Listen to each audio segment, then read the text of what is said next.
Hunting the Storm by Mike Sanders. It was part vacation and part hunting trip that allowed both wives to accompany their husbands this time. Not that they aren't always invited, they are. It's just that they would rather use their time wisely as opposed to sitting in a duck blind. But ever the opportunists that they are, they managed to plan a Christmas vacation around our previously planned duck hunt. The vacation went fine. The long drive to Bend, Oregon was almost uneventful, except for one unscheduled detour across the road and into the snow-filled ditch, thanks to some unseen ice covering the road. My wife and I were uninjured, except for, of course, my pride. That was lowered just a tad as a Datsun pickup pulled the sports car back onto the road. Christmas came, and gifts were exchanged, and to the hunter's surprise, hunting equipment under the tree. Some of it the real warm stuff, as of yet never needed, but the snow falling outside predicting its quick use. When we left the cabin for the 2-hour drive to Tule Lake, it was late morning. Snow was falling in big flakes. The wind was howling as if in warning not to proceed. 2 feet of fluffy white ice covered everything around us. Trees bent under its pressure, occasionally loosing their loads in cascading releases triggered from the frail top boughs that dominoed almost instantly to the bottom. The snow was removed from the cars with brooms. The light flakes stirred up by the wind, and the brooms sailed away at amazing speeds, only to be followed by more. My wife's dad, Robin, was loaded in his 4-wheel drive and his wheelchair placed in the back along with the shovel and other emergency tools. He started the truck and waited for me, so Dad could help if trouble arose. My sports car was unaccustomed to this weather. It would lead the way if it could. In the car, I removed my thick gloves and fumbled with the keys, hands already numb, displaying a lack of coordination that seldom I've known. It brought a chuckle from my wife. Like a pilot preparing for takeoff, I performed duties usually reserved until driving had commenced. The engine was started. A quick flick of the fingers divert the air to the defroster, heat switch on, fan on, wipers on, and slowly we pulled from the cabin. Only a shadow in the blinding white evidenced that it even existed. Snow had been blown into drifts across the road. Loud thuds smacked the low-slung car, and Dad was quickly asked to break the trail.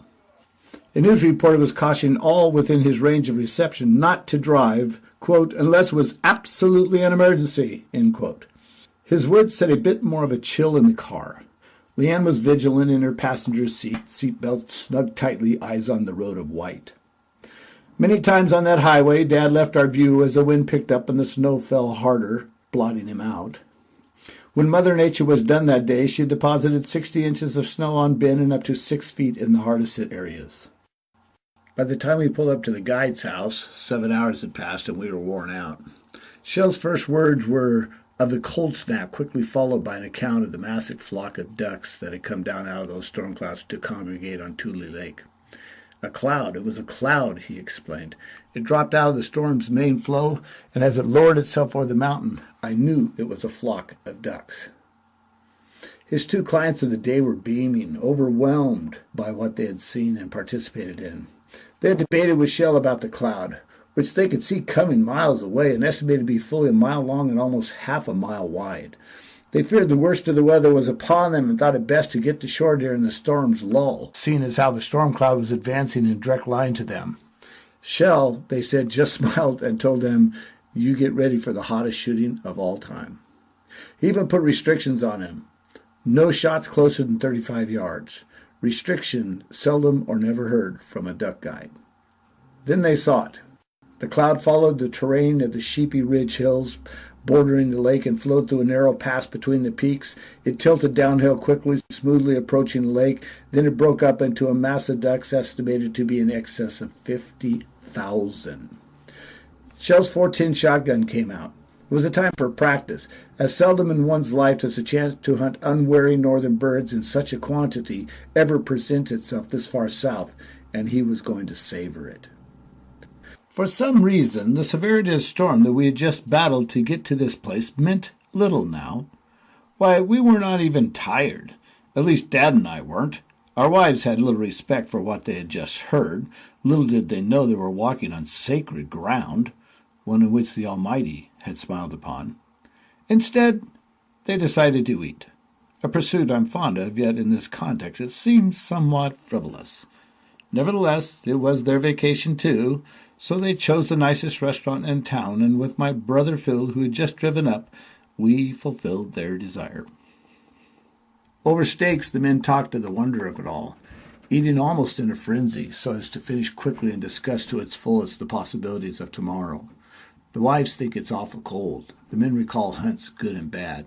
The wives got bored, as always. So we head to the cabin to get some rest. As we left the restaurant, we noticed that the snow had stopped its furious tempo and the temperature was dropping rapidly. Tiny flakes, an evidence of the high, thin, cold air that was swooping through this valley. The wives may be right. It could be cold tomorrow. In the darkness of early morning, my bare feet hit a floor that was guaranteed to wake even the sleepiest of men. The cement, it seemed, had gathered all the frigid air it could and transferred it to the exact spot my feet first touched. A gasp was emitted unintentionally, and my wife snuggled further under the covers. I dressed quickly, if that can be said about someone who has just put on about every piece of warm clothing he owns. Fully 6 layers deep in clothes, and I opened the door to a blast of cold air that challenged my dedication to the sport. The gloves were almost useless, the chill immediate. Hand warmers were my only hope for a chance at staying what I hoped to be only cold, as opposed to really cold or even frozen. We loaded the truck, and the drive was over quickly. Shell stood on the bank looking at a 2-mile square sheet of ice that just the day before was open water. He backed his boat trailer onto the inch-thick ice, and it broke through easily. Quickly the boat was launched, and he took Phil out across the expanse at blazing speed. Motor roared as the 16-foot John boat quickly came to plane. The boat's center rail was ice skating across the ice, with only the motor's shaft and prop cutting through the water. It took 3 trips to deliver everyone and their gear to the front islands, which are not actually islands but groups of tules which you can stand on for cover. That day the ice was hard and thick enough in a few places as to hold my weight. Used to be standing knee-deep mud, with the ever-present threat of falling into ooze, a real possibility. The skies threatened all morning, but at 1 p.m. they had failed to unleash on us as we packed our gear and headed back to the rooms. It was a profitable morning. The log recalls us being 3 ducks shy of a limit for all 6 hunters, and a chance meeting with 5 very unlucky geese. However, mostly the log recalls cold feet, and more cold feet. I remember breaking through the ice just to put my wader-covered feet into the mud in hopes of finding warmth. It was not to be found, so constant motion was needed to stave off the numbness. At the cabin, the wives were warm and happy. They knew we'd be frozen, so they tried to warm us up as fast as possible, all the while lecturing us on the wiser use of time. A hot, and I mean hot, shower for probably 20 minutes did little to heat the deeply chilled core of my body. My movements were still stiff, almost automated, even as I performed the smallest of tasks. Yet I knew that tomorrow I would awaken with a smile on my face, as I always do. Still, she does not understand why. But then again, I have a hard time understanding why she gets up for a beckoning child at all times in the night, yet she doesn't complain either. Questioning me over dinner as to whether or not I will go out again in the morning was to no avail. She knew all along the answer, but probably deep down inside she was hoping that maybe some wisdom had been gained through today's torture. She had hoped in vain. In the morning, as we stood by the lake, Shell shakes his head as he looks at the broken ice trails left by his boat yesterday. They appear as thousands and thousands of stalagmites trailing out across the otherwise smooth expanse. The lake has frozen over 2 inches thick in just 2 days. His motor churns, and the weight of the boat slowly breaks a trail out to the flight path of the ducks and geese. We waited on the bank for him to break through and then retrieve us. My father-in-law Robin and I got lucky on some pass shooting at mallards in a stubble field. I pushed his wheelchair up to the tallest brush, and in the first light of shooting time we picked off 3 mallards that fought against the wind, which had started sometime in the night. Shell picked us up, and along with Phil we were towed in a boat blind to the flight path. Ice broken previously by him has already partially frozen back together in the 30 minutes it took him to place us. This is the coldest of days. Minus 10 degrees Fahrenheit is where the thermometer rested as we left his house. Since then, the wind has picked up, and the clouds are ominous. He explains the plan. "It's strictly pass shooting, guys," he states, raising his voice to be heard over the now deafening wind. "The Dutch will leave the refuge as soon as the wind picks up more, by his estimation, any time now. Their path will be with the wind right towards our boat blind and us. A quick good luck, and he's off to set up the other hunters." On any normal day, the boat blind would stick out like a sore thumb. There's not a sign of vegetation within a quarter mile of us. We just look at each other and wonder and doubt and load our shotguns. He is, by the way, the expert. The temperature feels as if it's dropping, but it might be that we're just sitting still. Well, not actually sitting still, but rather sitting. We're in constant movement in an effort to keep warm as the wind blasts us right in the face. Then it happened. It started to snow. Just a little at first, the tiny flakes whipped up by the wind, stinging any flesh they could touch. We bundled more, our guns laying down ready if needed. With every minute the wind seemed to increase, as did the snow. The boat blind normally would have blown all the way to shore in the wake of this unrelenting blast, but the ice had in mere minutes frozen solid around us, holding us in its grasp, showing us who was really in control. The snow piled up slowly on the reeds of the blind, turning natural camouflage tules to strips of white on a sea of white in this now blinding storm. We are at the storm's mercy, and it was in no mood to show mercy. Fury, power, and a path of devastation is on its mind, and we are now in its path. Through the winds, somehow we all heard the subdued quack. Quickly, with what seems to be an inborn reflex, we all reach for the guns. With hands tearing swiftly from the pockets, we grab the now frozen armament and raise them with almost military precision. Their barrels swing in unison to an unspoken command. Then, with eyelashes fighting to keep the snow out of the body's most precious of organs, we all see it. Into view the green head swung. The sound of Dad's shotgun was almost entirely muffled in the roar of the wind, but the duck fell. He lay still on the ice, 25 yards away. Congratulations were yelled as we all laughed. Then, with only the white of snow on our face and the howl of wind in our ears, the shadows of ducks started coming past us. Ducks struggling to stay with the wind, yet trying to shy from the sore thumb that we were. We shot relentlessly and furiously. From the right, two came high. The bead on my barrel blocked out the front one, and it crumpled with the pull of the trigger. The wind's speed dropped the duck stone-cold dead 20 yards behind us. The other was well out of sight before another shot could be taken. With visibility of probably 20 to 30 yards, any duck was in range when seen. The problem was getting the shotgun to the shoulder before they were gone. No long take-your-time shots.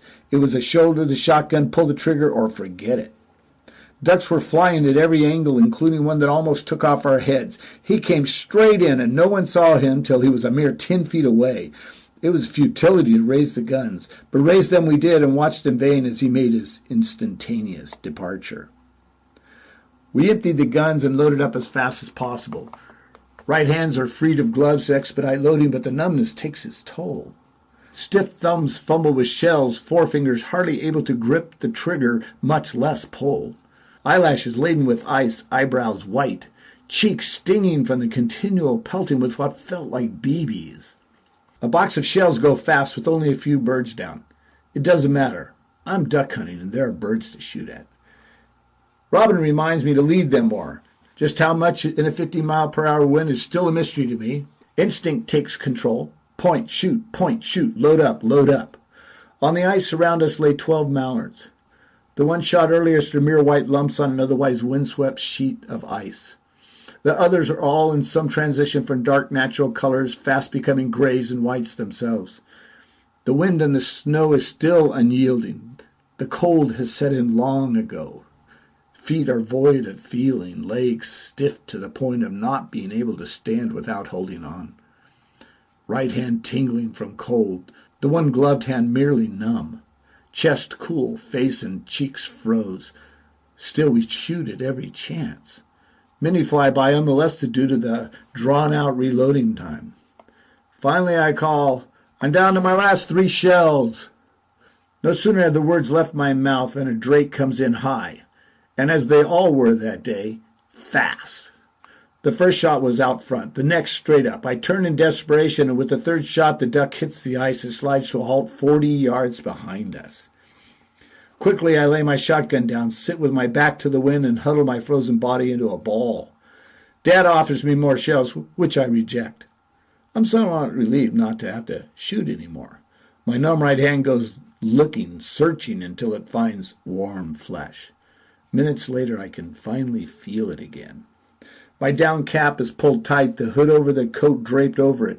With my face tucked inside the partially unzipped zipper, I'm as immune to the elements as I can get. Outside my cocoon, the wind tears at the reeds, snow pelts my brother and Dad. But no shells. My hunting day is over. It's just a matter of time until the guide, Shell, comes and removes us from this icy prison. About a half hour goes by and the snow stops, and along with it most of the flight. I'm almost to an endurable cold state, so I stand up in the brunt of the wind. An occasional duck skirts past us, and Dad continues to shoot. He wants a full limit. I don't know why I do it. Don't know why I did it. But I put my hand in my outer coat pocket. You know, one of those worthless pockets that have no insulation, just shell loops. And much to my amazement, I feel a single shell neatly in its loop. It is with much consternation I fondle that shell. I have no desire to load up that shotgun with 1 shell, knowing full well that the metal will send my hand back into a temperature-lowering state, which at the very least is painful and uncomfortable. About 10 minutes pass. Dad asks again if I want more shells. "No, thanks," the reply, as I clutch my last shell. I don't tell him of my find. Standing, I look at the lake of ice that is blown clear of all obstructions. The Sheepy Ridge Mountains lead north to Oregon. Clouds are sweeping above them rapidly and loftily. Ducks are struggling to reach the refuge. An upwind battle they seem barely to win. Some fly past me, near enough to shoot as I stand and watch, holding my shell. About the boat lies 16 of their kind. It's still shooting time, but I have no desire to shoot. It's not that I'm too cold, although I am cold. It's not that there isn't the opportunity, because there is. I think it's because I know that seldom, if ever again, will the same type of bone-chilling, windy, snowy, duck-filled day ever come. Sure, there will be other windy, bone-chilling, snowy days, but seldom with ducks flying like today. I have only a desire to watch for the few remaining minutes the flights of those birds which have suffered as I today, and have overcome the elements. We've done it together. Maybe the wise were right. There probably are wiser ways to use my time, but time could not have been better spent than in the pursuit of today. That's why tomorrow, I know, I'll wake up with a smile. Mike Sanders, April 1988.